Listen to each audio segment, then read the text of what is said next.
du gouvernement à travers le ministère de la Justice. Comment wadde faire ha sukaɓe daña golle? Comment wadde faire ha réduire l'immigration clandestine? Comment wadde faire système enseignement supérieur, les bourses, les logements, la nourriture? Ça c'est compliqué. Comment faire pour une fois wadde réformer de manière courageuse ha so yimɓe jalta bowal ne kaɓa e mabɓe ɓe mbiya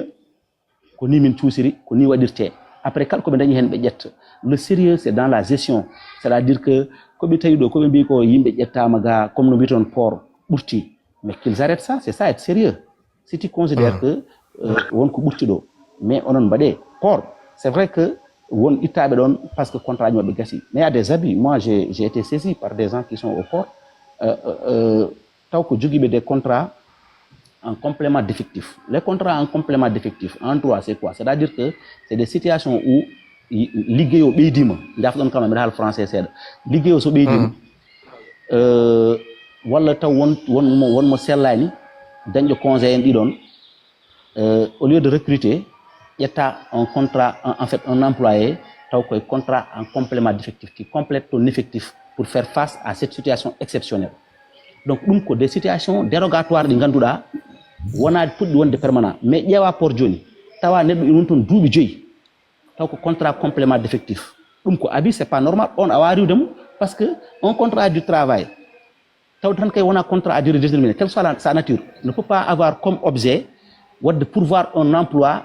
durable ou lié à l'activité principale. Cela veut dire quoi? C'est-à-dire que hande so tawi ka baɗo four, le pétricier là a un contrat à durée déterminée, a un journalier, parce que c'est l'activité principale même baɗo mburu. Donc tu es obligé de mettre là-bas. Donc ça aéroport a ƴetti yimɓe mbiɗa ko pour une situation exceptionnelle pendant 5 ans aɓe goni ɗon pina ñalawma goto mbiya qu'on les arrête parce que voilà ko contrat nangam. C'est vrai, mais il y a un élément essentiel, c'est que la durée pour laquelle aɓe goni ɗon, on n'a plus le droit de les arrêter. Et ça c'est pareil un peu partout, même s'il y a des abus. Pour min bio comme garmi ko fewnude jubal jubbanti, la première action wala en fait le soubassement de toutes tes actions kala ko woni fodde wonde fondement, c'est le droit.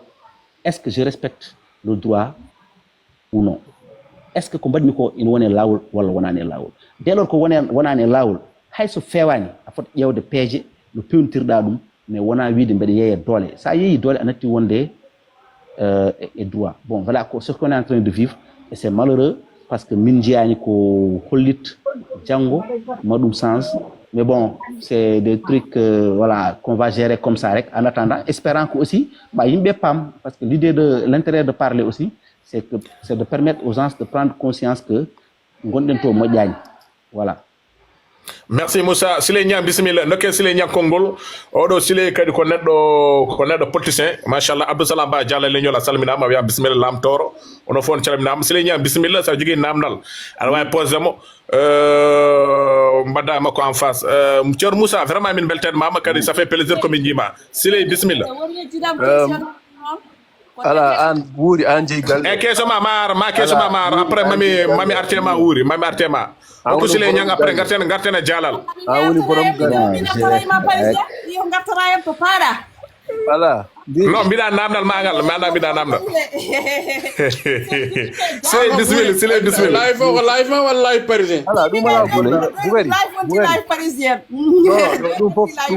ɗum fof ala ko bonnar ani organisation jomum waɗi ɗum ɗo fof pour wadde organisé wasi Sile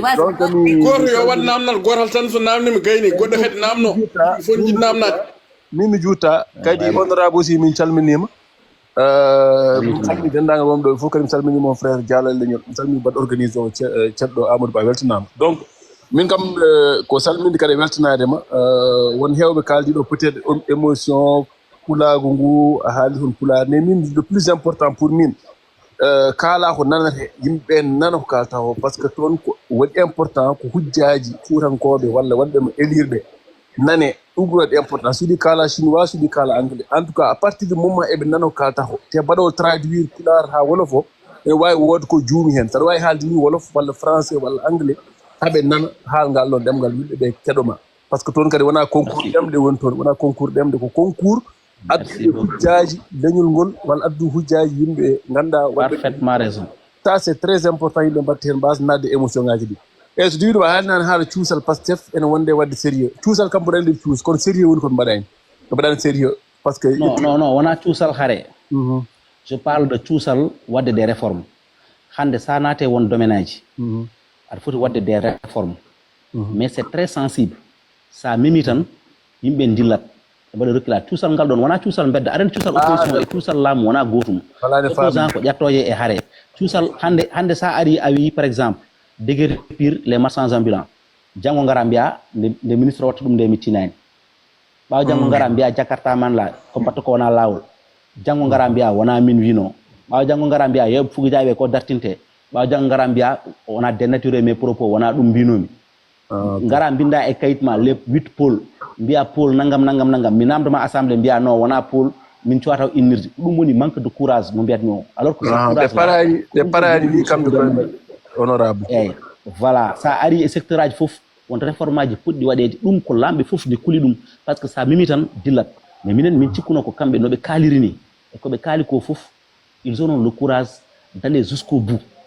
de leurs idées ngara mbiya oɗo secteur justice o ko naggam woni hen ko wona lawol ɓe waɗi ɗum décrit ha heewi mais haydara ɓe changani e ko wonno ɗo ko c'est la même police c'est la même gendarmerie qui avait empêché à Sonko ƴettude lawol ngol ɗo sous l'ordre du préfet o wi o rewat ɗon force ɓe kaaɓi c'est cette même police qu'il est en train d'utiliser contre Barthélémy Diaz vous voyez voilà le mal et c'est ce qu'on doit en fait c'est ce qu'il devrait changer parce que ɗum min parno e mabɓe mais malheureusement c'est pas le cas. En tout cas, nous sommes fiers de vraiment parcours kadi mari kadi fier kadi intervention ma do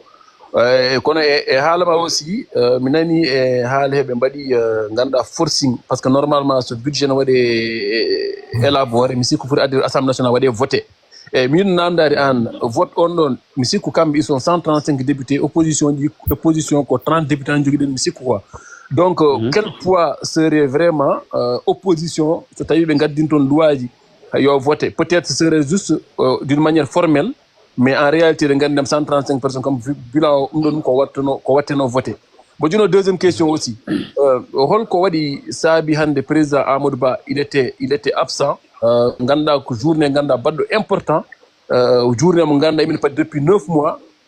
DPG mo Ousmane Sonko fonno waɗi ni polémique uji ban holko saabi Amadou Ba e Farba Ngom kam j'ai entendu ko bannoɗo voyage ko wayno mais ko tagui jomum mbattani concentré te Ousmane Sonko haali 10 jours avant ene waɗa DPG muɗum ko tagui vraiment président Amadou Ba wawa ɗum tawede et dernière question ko hande o eɗen gandi ce matin en pinnerie président Macky Sall hande il se retire de la politique en tout cas d'une manière mo ganduɗa hoorema e ganda ko définitif walla e ganda kadi aussi c'est d'une manière temporaire donc holko mbaɗɗa hen janggat aussi retrait makko président Macky Sall ko yalti hande o e politique o wi on va concentrer sur des engagements internationaux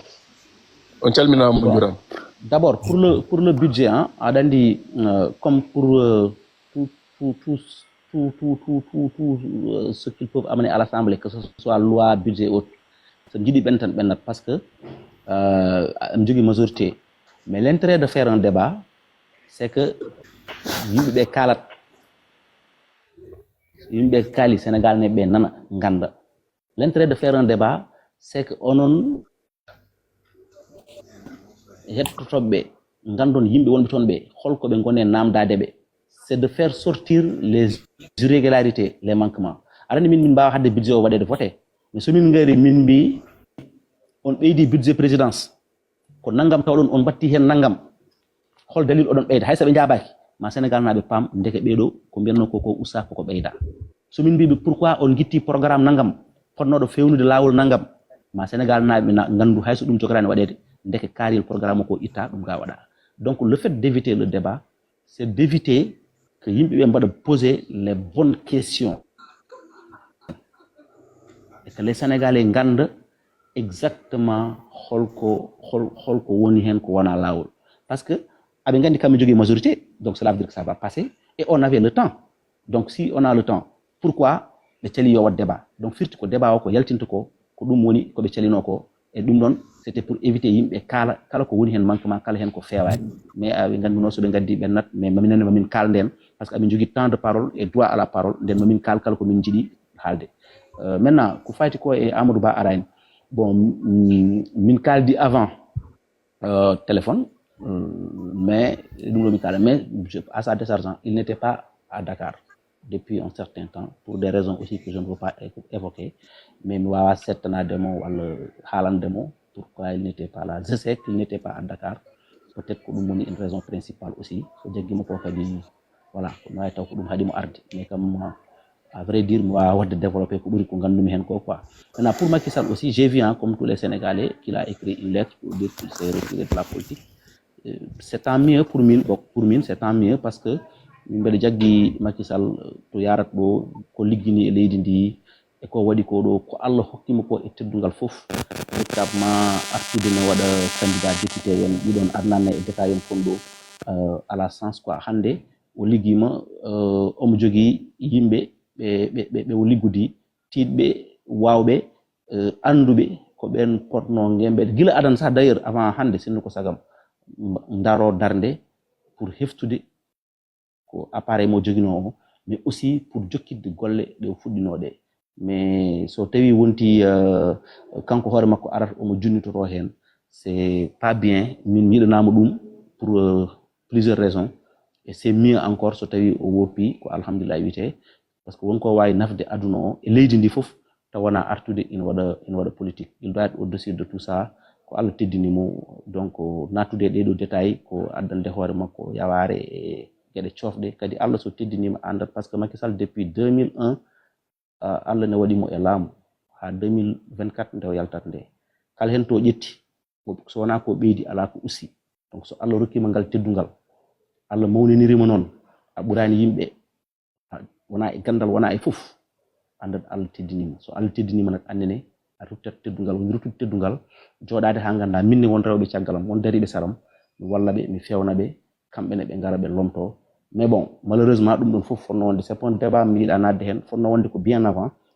pour waɗe organiser ha feewa hande c'est dommage et c'est très dommage que yetto oɗo nokku taw hankkadi fof boni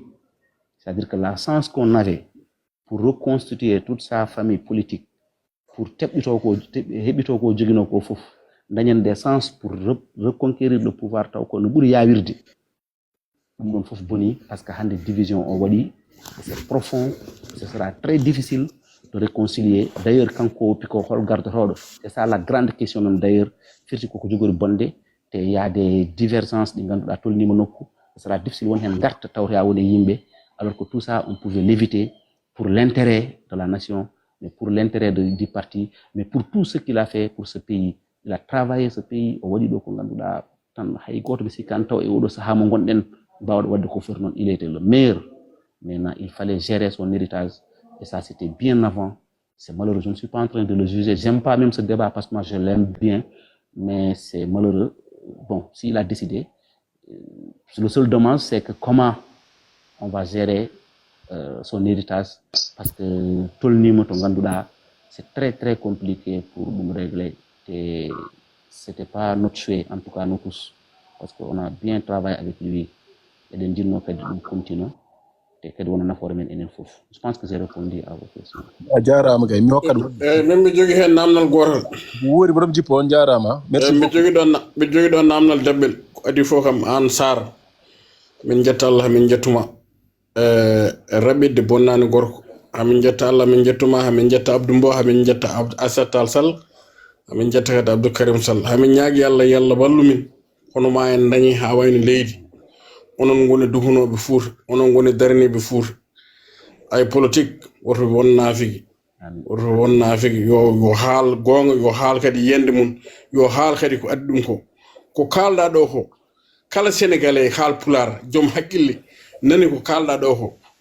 ko Fouta wattake gandanɗa hoore ma peccor a faami ɗum ne weeli yimɓeɓe fof min mbiɗa waɗe e nder TikTok kam a faami Aissata Tall Sall konngol kalɗa ngol waymo kono gandanɗa hoore ma koye nadnede aljanna ni Allah e makko weltade neɗɗo ko ma daña balle diiɗo so wonti kanko goto omo duga ɓeyton duga ayno mbaɗɗa ni ko noon watte oɗo yaara oto banggue oɗo yaara oto banggue oɗo yaara oto banggue enen fof ken haal pularen te haal pularen ɓuuri wonde majorité e nder Sénégal min Sénégal fof mi yirlima ɗum ha waɗi feggere sa lumbi Bignona ɗon ha jettuɗa Casamance ko kabada naaɓe meɓe gonɗon sa lumbi Casamance ɗon ha jettuɗa Tamba ko Fuladu naaɓe meɓe gonɗon sa ɓenni Tamba ko ɓundunkoɓe gonɗon sa ɓenni ɓundu ko damga ha yettima dagana enen ɓuuri hewde woto kule woto paaye on paami fof kadi yo jarane hen on paami